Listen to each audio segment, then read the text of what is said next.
contato com animais vai além da companhia. Uns minutos de brincadeira alivia o estresse e quem é dono de algum bichinho sabe bem o que é isso. E foi pensando nesse poder medicinal que Ana e Ricardo trouxeram a cadelinha Mini para passar o dia com crianças muito especiais. Eu sei o tanto que um animalzinho faz diferença na vida de uma criança. Faz a nossa de adultos, né? Assim, às vezes a gente tá triste em casa, o cachorrinho para e fica olhando pra gente com aquela cara de foca, né? Pô, eu tô aqui, deixa eu te dar carinho. Isso é muito bom. Neste ambiente é praticada a sinoterapia, uma técnica capaz de mexer com as emoções e relaxar. É ideal para o tratamento de crianças e adultos com algum tipo de transtorno psicológico, como, por exemplo, o autismo. Muito bom para o tratamento da criança, porque ela vai trabalhar essa questão da interação, né? A criança ela fica mais calma, a criança ela desenvolve melhor com esse contato com o animal. Não necessariamente precisa ser um animal calminho, um animal pode ser um animal mais agitado, vai depender do perfil.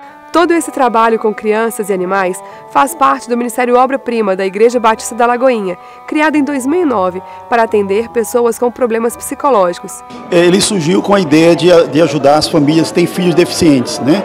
Em todas as deficiências. Então, o foco dele é as crianças e os adolescentes. Nós atendemos crianças um adolescente até os 19 anos. Kaique recebe todos os cuidados necessários para a recuperação. Quando perguntado sobre as sensações provocadas pelos animais... Alegria.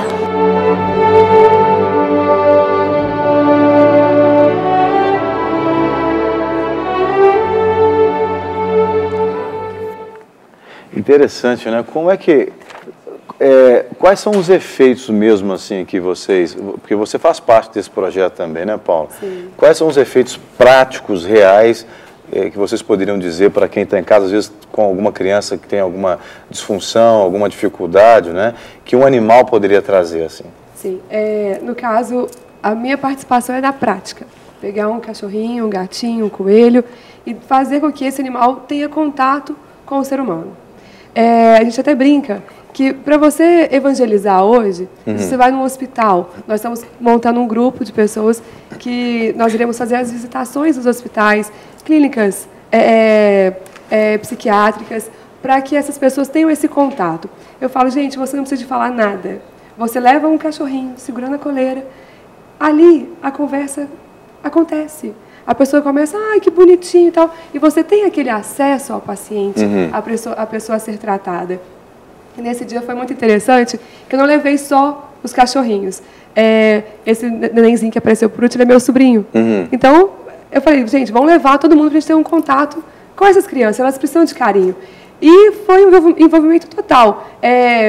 As pessoas, os familiares que estavam ali com as crianças especiais, e elas, quando elas viram os bichinhos chegando, ai, tem cachorro, tinha um com autismo, e ele assim, eu tentava brincar com ele, não, e saía. Quando eu peguei o cachorrinho e cheguei perto dele, ele veio de encontro comigo. Que bacana. Ele, pode ver? Pode brincar com ele e tal. Ele brincando com o cachorrinho. Então, eu falo que é uma forma de nós nos aproximarmos das pessoas. E o mais interessante, pastor, que eu queria deixar bem claro, o ministério, ele é para ajudar os animais, sim. Nós precisamos conscientizar as pessoas que maus tratos não devem acontecer. Nós devemos cuidar daquilo que o Pai criou, que toda a criação é presente de Deus para nós. E o ministério tem atraído pessoas que não são crentes. O Ricardo Coctus, ele faz parte de uma banda secular. Ele não é cristão. Quando ele ficou sabendo da ação com os animais, ele falou, olha, eu tenho um cachorrinho, eu tenho a Mini, e eu quero ir. Foi ele, a esposa e a sogra dele para participarem disso. E ele falou, olha, eu nunca vi isso numa igreja. Estou muito feliz, toda vez que precisar, pode contar com a gente. Os efeitos biológicos, como a gente estava falando antes, nesse processo da sinoterapia, como que isso pode ser benéfico para o paciente, para o desenvolvimento do paciente, seja psicológico, físico? Ok. Bem, primeiro a gente tem que entender, quando a gente fala biológico, aí envolve uma série de fatores. Tá. Mas nesse caso, nós vamos focar muito no aspecto do desenvolvimento do aprendizado. Por exemplo, que tanto o autista quanto o que tem síndrome de Down, uma das características que mais afetam essas pessoas é o aspecto do contato social e também a dificuldade de aprendizado, no caso do autista, e a dificuldade de socialização dos dois, mas que é mais acentuada na pessoa que tem, o autista é acentuada essa questão do desenvolvimento de sociabilidade. Sim. No que tem síndrome de Down, é um processo genético e também vai afetar essa capacidade de relacionamento, e os dois têm em comum dificuldade de aprendizado. No caso do animal, o que o animal vai provocar, eu preciso fazer uma associação, uma metáfora. Pense o seguinte: você tem um carro, duas coisas que todo leigo sabe que o carro tem: o acelerador e o freio. Então, dentro do nosso organismo, no cérebro, tem dois grupos grandes de substâncias químicas, chamadas neurotransmissores, que gerenciam o nosso organismo. Então, um desses grupos, o grupo glutamato, ele excita, ou seja, ele cria energia para o sistema funcionar mais agitadamente. Estimula. E o outro, GABA, inibe. O conjunto de equilíbrio dessas duas famílias é que fazem com que nós funcionamos adequadamente dentro de um determinado contexto. Eu e você chegamos perto de uma pessoa, nos sociabilizamos, e isso é natural para nós porque há um equilíbrio. No caso dessas duas síndromes, nós temos então algumas deficiências que essas duas famílias não se equilibram, e aí a pessoa não tem naturalidade de tomar iniciativa, por exemplo, de um relacionamento com outro ser humano, de começar uma conversa, porque afeta a linguagem. No caso do animal, isso já é espontâneo. Ele não precisa de uma linguagem articulada, ele precisa de uma linguagem simbólica. E o animal é muito espontâneo, no caso do cachorro, a sinoterapia trabalha especificamente com cães.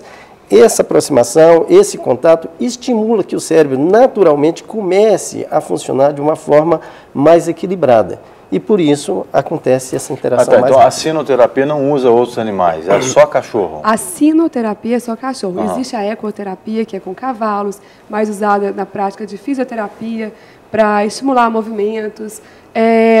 A prática desse trabalho com animais, na verdade, ela é chamada de TAA, Terapia Assistida por Animais, onde usa-se todos os animais existentes. E o resultado ele é muito significativo.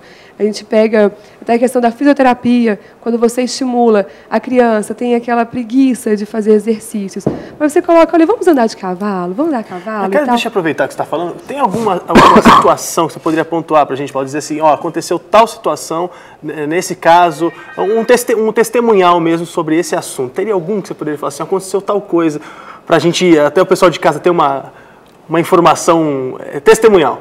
Eu tenho o caso de uma pessoa que o cachorro salvou a casa dela. Ela perdeu um familiar, eu encontrei por acaso na Sociedade Protetora dos Animais, fui lá para ajudá-los numa situação, e essa senhora estava chorando em prantos, estava assim, realmente muito nervosa, porque a cachorra ainda estava muito velha. E chega, até todos nós temos um prazo de validade, uma hora nós vamos, inclusive os nossos bichinhos. Só que não era aquela coisa assim, tá morrendo e é só simplesmente um cachorrinho. Ela começou a me contar. Ela falou, Paula, essa cachorrinha, quando ela entrou em casa, o meu filho tinha acabado de falecer. E estava aquela situação, a casa totalmente triste. E ela foi falando que ela pegou na rua essa cachorrinha. E ninguém queria cuidar do cachorro e tal, mas de repente, um dia eles estavam chorando e a cachorra pegou e deitou aos pés deles. Estava todo mundo comentando do filho, aquela saudade, o pessoal achando ela, e a cachorrinha deitou e começou a lamber essa pessoa. E ela falou, Paulo, foi uma demonstração de amor tão grande, que ela alegrou o nosso ambiente. E a gente estava assim, ela falando, eu particularmente, eu estava pensando em suicídio. Eu falei, eu vou tirar a minha vida porque eu não tenho mais o meu filho comigo. Que coisa. E pela manifestação, aquele momento de carinho, de afeto demonstrado por aquele bichinho, ela conseguiu voltar a sentir tranquilidade, o conforto para o coração. Aliás, os animais são usados por Deus realmente para abençoar as pessoas. Você tem como, por exemplo, a mula de Balaão, uma história bíblica, né? Foi usada para salvar a vida de Balaão. Ele, ignorante, não queria entender o que Deus estava falando, Deus usou um animal para falar com ele. Então, realmente, os animais, eles fazem parte da vida do ser humano. Agora, vocês não acham, também o Dr. Aguilar poderia nos ajudar nisso, que seria, tem alguns casos que as pessoas cometem exageros demais, as pessoas acabam invertendo os papéis e, sabe, acaba dando muito valor para o animal, que o próprio animal talvez não queria aquele valor, ele só queria ser animal e as pessoas querem fazer do animal uma pessoa. É verdade.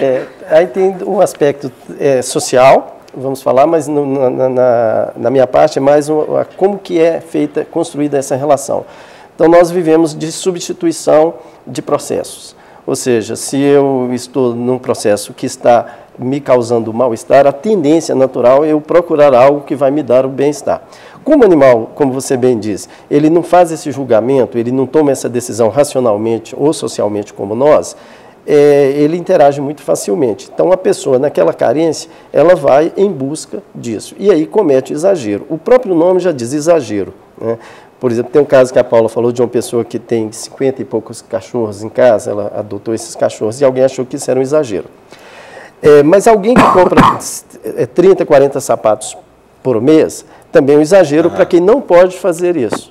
Tanto não quer fazer isso, quanto não tem os recursos financeiros. Ou às vezes até tem, mas a pessoa só tem 2 pés e compra 40 pares de sapato. Exato, para ela aquilo não tem valor. Então, primeiro nós temos que separar isso e às vezes até é um processo de deficiência, é uma deficiência comportamental dessa pessoa e ela não tem os recursos internos, o equilíbrio emocional, pode ser alguma coisa inclusive patológica que a leve a tomar essas atitudes. Então, olhando de grosso modo e generalizando, a gente fala isso é um exagero. Né? Mas, por outro lado, a gente tem milhares de pessoas espalhadas pelas ruas e a gente não escuta muito histórias de pessoas que foram lá e recolheram. A gente vê alguns quadros na televisão de pessoas pobres financeiramente, mas muito ricas emocionalmente e com essa questão de compartilhar, que adotam 20, 30 crianças. Né? Então, também não seria um exagero a gente pensar isso? Eu acho que, como um estudioso do comportamento humano, a gente tem que distinguir as coisas, eu não posso generalizar. Agora, claro, tem gente que leva cachorro na boutique, tem academia para cachorro e etc. Então, tem os exageros que levam você a querer humanizar o animal e talvez tirar essa característica de troca que ele possa oferecer nesse sentido, né, Paulo? Maravilha. Produção, nós temos o VT hoje do Arca de Noé, agora o VT? Confirma para a gente, fazendo favor. Já passou a introdução. Sim. Aquele da sinoterapia, né? Isso. O VT seria o da sinoterapia. Isso. É porque toda terça-feira nós vamos ter aqui o Arca de Noé com a Paula. E já para o próximo, quero ver se a gente pode trazer um dos nossos animaizinhos que estão para adoção, para ver se você é de casa. Quem sabe Deus toca o seu coração e você vai dar um novo lar para esses bichinhos, né? Não sendo a Luciana que adote, viu? Porque ela levou Eu sou apaixonada com cachorro e assim, até achei legal a ideia de trazer um aqui. Pode trazer aqui? Claro que pode. A gente aqui vamos trazer. Vamos trazer, sim. Qualquer bicho que você Ele tiver será lá. muito bem-vindo no nosso programa. Ótimo, eu tô com uma girafa. Vou trazer. Muito bom. Eu acho não vai caber aqui, eu acho que dava pra passar. O difícil vai convencer ela a passar. A gente vai achar o Ibama para adotar ela. Bem, pessoal, a gente queria então agradecer a Paula, né, ao Aguilar também. Quero deixar meu telefone de contato mais claro, uma vez, pode? Acho que a produção já até mostrou, mas pode falar. Tá, 3187939000, para você que queira fazer parte do Ministério com a gente. Precisamos muito de voluntários. As ações, elas têm acontecido diariamente. Ontem eu participei de uma cirurgia. Sério? Sério, auxiliei numa cirurgia. Vocês vão ver no próximo VT. Eu fui corajosa. Fui corajosa. E lembrando que a partir de hoje começa um quadro do Arca de Noé na Rádio Inconfidência. Que bacana. 1h30 da tarde, você pode sintonizar na Inconfidência. Eu esqueci o número, mas você procura aí. Que legal, Paula. 100,9. O Aguilar me lembrou aqui. Que bacana. Aproveitando também, convidar os telespectadores para participar da segunda semana de neurociência da UFMG, da Universidade Federal de Minas Gerais. Eu acho que a produção vai colocar o site no ar.